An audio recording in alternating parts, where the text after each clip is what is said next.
आदाब, नमस्कार, अस्सलाम वालेकुम नाज़रीन। पल पल न्यूज के न्यूज रूम से मैं हूं आप लोगों के साथ नदीम मुकरम।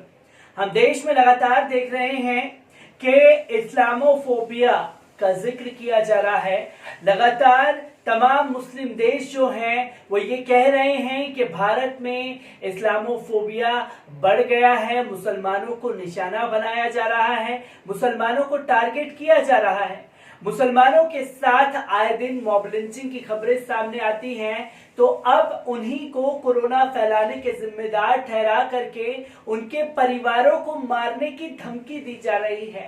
पर अब ये नफरत कई कदम आगे निकल चुकी है, जहां जबरन 60 मुस्लिम लोगों को यानी कि 12 मुस्लिम परिवारों को जबरन हिंदू बनाने की कोशिश की गई लाठी डंडों के जोर पर।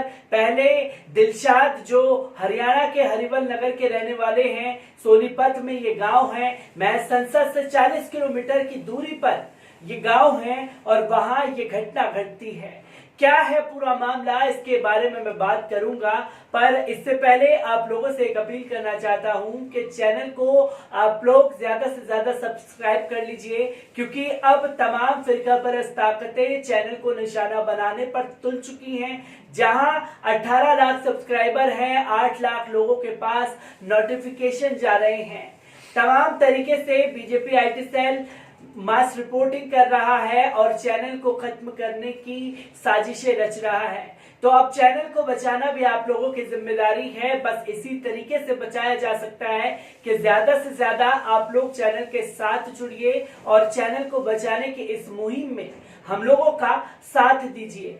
क्योंकि अब बात की जाएगी हरियाणा के हरिवल गांव की, जहां ये घटना घटी है। इस पूरी घटना पर बात करने के लिए हमारे साथ शारिक अदिल यूसुफ मौजूद हैं। मैं शारिक, आपसे जानना चाहूंगा आखिरकार पूरा ये मामला जो आ रहा है वो क्या है? देखिए, हरियाणा के गांव से और दिल्ली के काफी करीब पड़ता है ये गांव हरियावली, जिसमें दिलशाद नाम का एक शख्स था जो जमात में भोपाल गया हुआ था।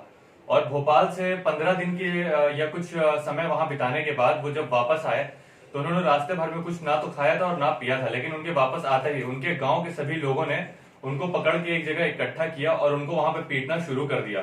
और उसको पीटने की पीछे की वजह ये थी कि उनके मन में ये शुबा था कि ये शख्स कोरोना वायरस अपने साथ लेके आया है। और कोरोना वायरस फैलाने के इल्जाम पे जो शख्स को आए हुए ज्यादा समय भी नहीं हुआ, उसको पकड़ के वो पीट रहे हैं कि वो कोरोना वायरस फैला रहा है। अब ये समझिए कि ये सीधा सीधा सरकार और जो इंडियन मीडिया द्वारा बनाया गया प्रोपेगेंडा है, ये उसका बैकफायर है।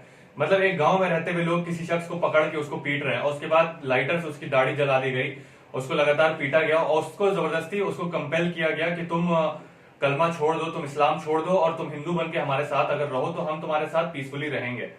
और यही वजह है कि उसको लगातार पीटा गया। और जब वो पिटाने के बाद वापस अपने घर आए तो वहां के तमाम बड़े लोगों को इकट्ठा किया गया। सारे मुस्लिम घरों में से जितने बड़े लोगों थे, कुल 12 फैमिली वहां रहती है, उन 12 फैमिली को एक चौक पे इकट्ठा किया गया और वहां पे सबको बुलाने के बाद ये कहा गया कि अगर तुम्हें यहाँ रहना है तो तुम हिंदू बन के रहो, वरना तुम्हें यहाँ रहने का कोई हक नहीं। उसके बाद सबको पीटा गया, जिसमें से एक बुजुर्ग औरत थी जिन्हें उनको भी पीटा गया। और इस चीज का असर सिर्फ और सिर्फ मीडिया की वजह से हुआ है। ये सिर्फ और सिर्फ मीडिया का बैकफायर है कि लोगों के मन में इस तरह का ख्याल पैदा हो रहा है कि मुसलमानों की वजह से कोरोना वायरस फैलता है। अगर ऐसा होता तो जी न्यूज में जहां पे सबसे बड़े जिहाद के आप ये कहिए स्कॉलर मौजूद हैं, वहां पे इस तरह का वायरस नहीं स्टार्ट हो जाता। और जी न्यूज के अंदर इतने कम लोगों के चेकअप में भी इतने बड़े तादाद में, इतने बड़े परसेंटेज में कोरोना वायरस निकल के सामने नहीं आता।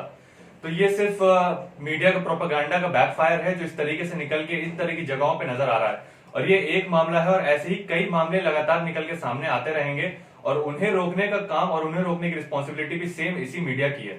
शारिक, मैं यहाँ ये भी आपसे जानना चाहूंगा कि जो ये दिलशाद को मारा गया, उनके परिवार में जो 12 मुस्लिम परिवार हैं, क्या उन लोगों को भी मारने की खबर आई है आपके पास? जी बिल्कुल, इन सभी 12 परिवारों को, 12 मुस्लिम परिवारों के सभी बड़े सदस्यों को, घर के बड़ों को बुला के जिस जगह चौक पे इकट्ठा किया गया था, वहां पे उन्हें ना ही सिर्फ पीटा गया, उनके हथेली पे गौमूत्र डाल के उनसे ये कहा गया कि आप इस गौमूत्र को पीजिए ताकि आपको शुद्धिकरण हो जाए।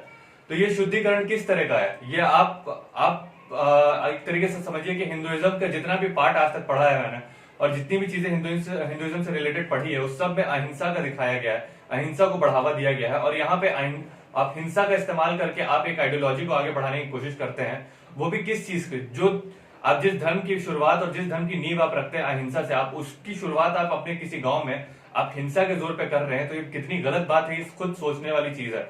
और इस गांव के सभी लोग कहते हैं और ये बात मानते हैं कि 1947 यानी हिंदुस्तान और पाकिस्तान के अलग होने के बाद से ही जो लोग यहाँ पे बसे हैं उन्हें इन बात का डर था कि यहाँ पे इस तरह का वायलेंस कभी ना हो, लेकिन इस तरह का वायलेंस कभी नहीं हुआ। तो जब इस तरह का वायलेंस नहीं हुआ, वो लोग भी इत्मीनान से रहना शुरू किया उन्होंने भी, और आपस में जो प्यार था वो प्यार बना हुआ था जाटों के बीच में और ब्राह्मण्स के बीच में और मुसलमानों के बीच में। लेकिन ये जब पिछले 20 सालों में उन्होंने मुसलमान नाम देना शुरू किया अपने बच्चों को, लेकिन जो इस तरह का मामला हुआ है ये उनके लिए भी बहुत हैरानी वाला था, क्योंकि उन्होंने कभी उम्मीद नहीं किया था कि इस तरह का कोई मामला सामने आएगा।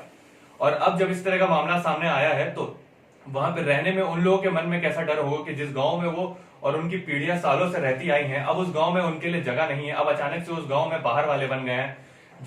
क्योंकि ये भी समझने वाली बात है कि उस गांव में मुसलमानों को वो लेवल पे नहीं है, या वो फाइनेंशियल स्टेटस उनका नहीं है, या वो पावर का स्टेटस नहीं है जो ब्राह्मण्स का है वहां पे और जाटों का है। तो ज्यादातर खेतों में काम करने वाले जो लेबर है और वर्कर हैं वो मुसलमान हैं।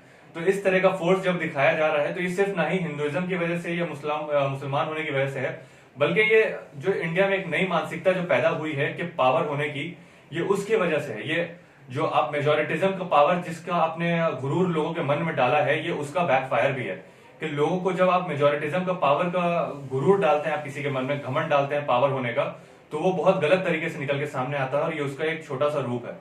शारिक, मैं इधर एक आखिरी सवाल आपसे पूछना चाहूंगा, क्या हिंदू परिवार जो दबंग थे खास तौर पर, क्या उन लोगों ने कोई धमकी दी है? क्योंकि सुनने में आ रहा है कि ये बोला गया है कि आप मस्जिद नहीं जाएंगे, अब सिर्फ मंदिर जाएंगे और अपने लोगों को कब्रिस्तान में नहीं दफनाएंगे, सिर्फ जलाएंगे। क्या इस बात की सच्चाई है वहां पर? जी बिल्कुल सच बात है ये। और जिस तरीके से उन्हें चौक पे इकट्ठा किया गया था और वहां पे भी उन्हें कलमा भूलने के लिए और छोड़ने के लिए कहा गया था, वो फैमिलीज खुद मानती हैं ये चीज कि उनका इस्लाम से उतना ज्यादा कनेक्शन नहीं रहा है काफी लंबे समय से, लेकिन हाँ उनके मन में कलमा था, उन्हें कलमा याद है कि ला इलाहा इल्लल्लाह मुहम्मद रसूलुल्लाह, और इस चीज पे वो बिलीव करते थे। लेकिन जब इस तरह के मामले सामने आए हैं तो लगातार ये भी वीडियोस में ये भी बताया गया है कि उन लोगों को ये फोर्स किया गया और ये बोला गया है कि आप अब इस तरीके से रहेंगे, आप एक हिंदू बन के रहेंगे, आपका और जो गौमूत्र पिलाया गया था उसका मेन मकसद यही था कि शुद्धिकरण कराना है, यानी उनका सोल को प्योर कराया जा रहा था और उन्हें मुसलमान से हिंदू बनाने का ये शुद्धिकरण का प्रोसेस था कि हिंदू बनाने के लिए उनको गौमूत्र पिलाया गया। और जब उन्होंने गौमूत्र चखा तो उनके बाद उन लोगों को यही बोला गया कि अब तुम हिंदू बन गए हो तो तुम यहाँ हिंदू बन के रह सकते हो। तो ये तमाम धमकियां उनको दी गई हैं और बिल्कुल सच बात है कि ये सारी धमकियां उनको मिली है और इस धमकियों के बाद उनसे ये बोला गया है कि अगर तुम्हें रहना है हमारे तरीके से रहो, वरना तुम लगातार इसी तरह के वायलेंस के शिकार बनते रहोगे। तो शारिक हमारे साथ लाइन पर मौजूद थे। अब सबसे बड़ी बात ये खड़ी होती है कि इन सब का जिम्मेदार कौन है? इन सब का जिम्मेदार यकीनन हमारी गोदी मीडिया है, जो गोदी मीडिया के बड़े बड़े एंकर हैं, जिसमें से एक नाम लेना चाहूं तो फहरिस्त कम पड़ जाएगी। पहला नाम दीपक चौरसिया का आता है। अगर इनकी 1.5-2 महीने की डिबेट उठा करके देखी जाए तो सिर्फ हिंदू मुसलमान, हिंदुओं ने मुसलमानों को ये कर दिया, मुसलमानों ने थूक दिया, कोरोना हो गया, हर बात में हिंदू मुसलमान करके आज इनके नफरत की इंतहा इस कदर बढ़ गई है कि 12 मुस्लिम परिवारों को इसका खामियाजा भुगतना पड़ रहा है। तो वहीं दूसरी तरफ आते हैं सुधीर चौधरी। सुधीर चौधरी भी नाम इसमें छुपा हुआ नहीं है, क्योंकि जिस तरह से वो मरकज के लोगों को छुपा हुआ बता रहे थे, अब उन्हीं के दफ्तर से 29 कोरोना के पॉजिटिव केस मिले हैं। क्या वो सब छुप गए थे? लोग ट्विटर पर ये बोल रहे हैं कि सुधीर चौधरी की जांच होनी चाहिए कोरोना की, ना वो कोरोना जांच करवा रहे हैं, ना किसी तरीके से सहयोग कर रहे हैं। तो अब सुधीर चौधरी क्यों छिपे छिपे फिर रहे हैं, जिनको लेकर के वो छुपा हुआ बता रहे थे? तो वही नाम आता है अर्नब गोस्वामी का। अर्नब गोस्वामी की 1.5-2 महीने की डिबेट में हिंदू मुसलमान जिस तरीके से इंसिडेंट हुआ महाराष्ट्र में, महाराष्ट्र की सरकार ने इनके ऊपर नकेल कसी, तो अमित देवगन भी सामने आए कि उन्हें भी हिंदू मुसलमान करने से कोई चेहरा छिपा हुआ नहीं था। और जब उनका चेहरा सामने आया, एफआईआर दर्ज होने लगी, तो अमित देवगन के सुर जरूर बदले। क्या सुर बदल देने से तमाम चीजें रुक जाएंगी?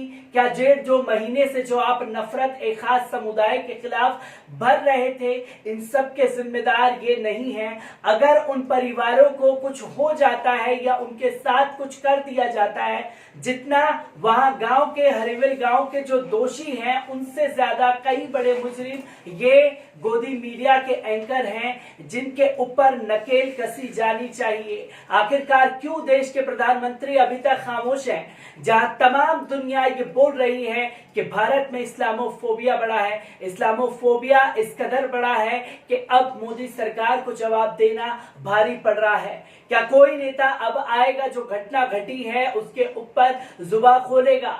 क्या डिबेटें होंगी?